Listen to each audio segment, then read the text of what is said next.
Hi everyone. My name's Linda and this is Lilybug's Library, and welcome to anyone who hasn't been here before or to those who have. Today we're going to talk about two five-star reads. And I know it's still October and I should be reading paranormal things, but there's no should in Lilybug's Library. So I mood read the last couple of books. It was just, I don't know, one was an arc, and then the other one I'd just been dying to read, and it popped up. So anyway, here we are. So the first one was an arc that I got from NetGalley, and thank you to them and to the publisher and to the author. And it was a book by Sue Moorcroft, and it's called The Christmas Love Letters. And it actually came out yesterday. So I thought it was really good. Wasn't so sure at the beginning that I knew that I liked the storytelling, but it does involve a little bit about cheating, which I wasn't crazy about, but it was all in the past, so I let it go. Uh, Good or bad, I let it go. But it's about this woman named Maddie who is looking after her Aunt Ruthie, and she also has a daughter named Lila, and they all live together in this little village. And you know, Aunt Ruthie has Maddie as her caretaker as well as being her niece, and as well as Maddie being her niece, and so she has some problems with her breathing, and she's elderly. She doesn't see very well, so she needs someone to help look after her. But still, pretty good spirits and pretty spunky. So they're sitting there one day, and there's a knock at the door, and this man comes in, and his name is Raph, and he talks to Ruthie about these letters that he found. So the letters are from his father that adopted him, and his father passed away, and they found all of these letters that were from Ruthie. And it turns out that, the father and Ruthie had been having a very long term affair for, 40 years. Um, Not all of which time they were together, but, a good portion of it. And so it gets more complicated from there. So, like I said, the affair is in the past, and, they kind of make it out to be a bit romanticized, of course, because of, these love letters and things. But really, the whole story is more about the present, and Raph and his sister, and how they're dealing with things, and how Ruthie's family is involved in that. And it turns out to be a very good story, and a romance springs up between, a little bit of a romance springs up between Raph and Maddie. They have some kind of connection. And so the whole thing is very well done.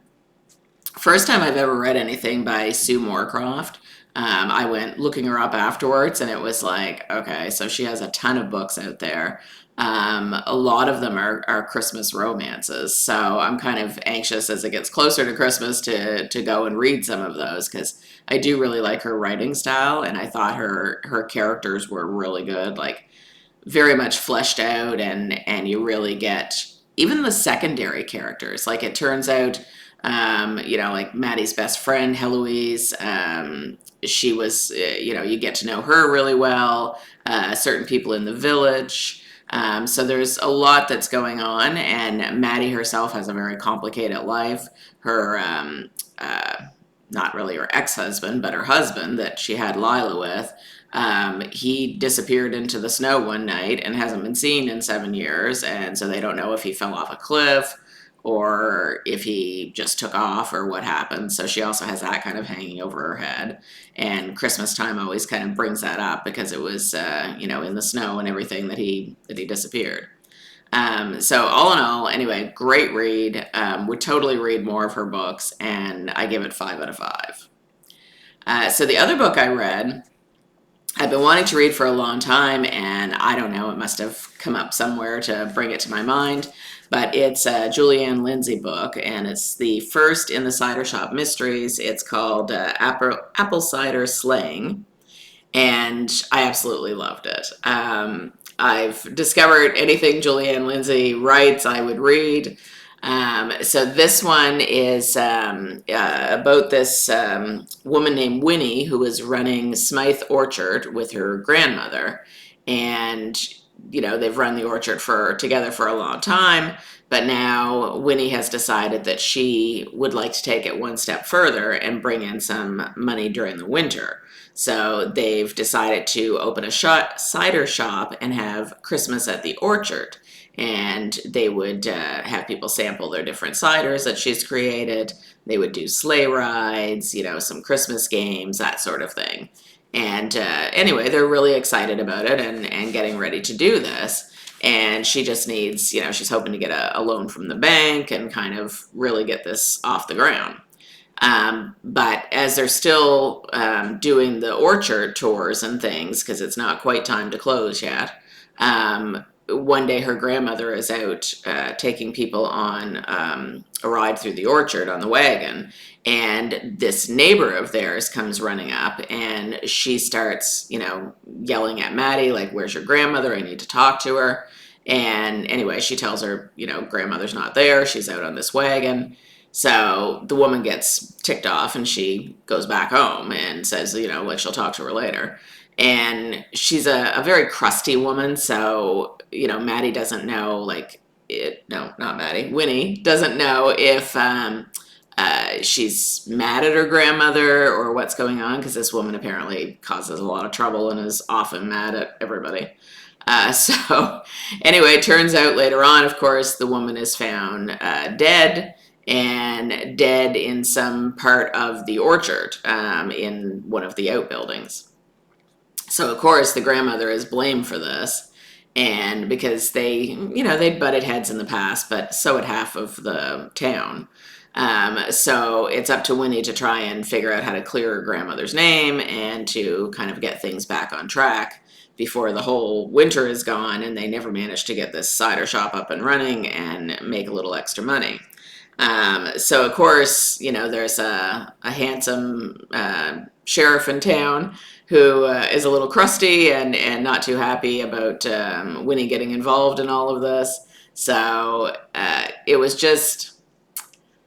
was really good, and it was a little bit reminiscent of her Christmas books.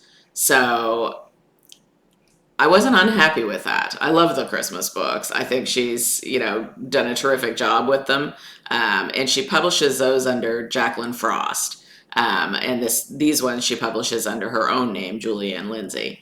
And anyway, thought it was terrific. I guess there's 2 or 3 more in the series, and then apparently that series stops. But, I'll enjoy it while I can. I thought, like I said, it was 5 stars. And really, all of these Christmas books are starting to get me in the Christmas mood. We haven't even had Halloween yet. So anyway, that's it for those. I've got a couple more that I've started, more geared towards November than the end of October. I think we've only got a few days left in October, so I think I'm pretty much through with those. But looking forward to what's coming up. So that's it for me today. It's kind of a dull gray day, and yeah, it's going to be a quiet one, I think. I'll curl up with a book and see how it goes. All right, talk to you soon, friends. Bye-bye.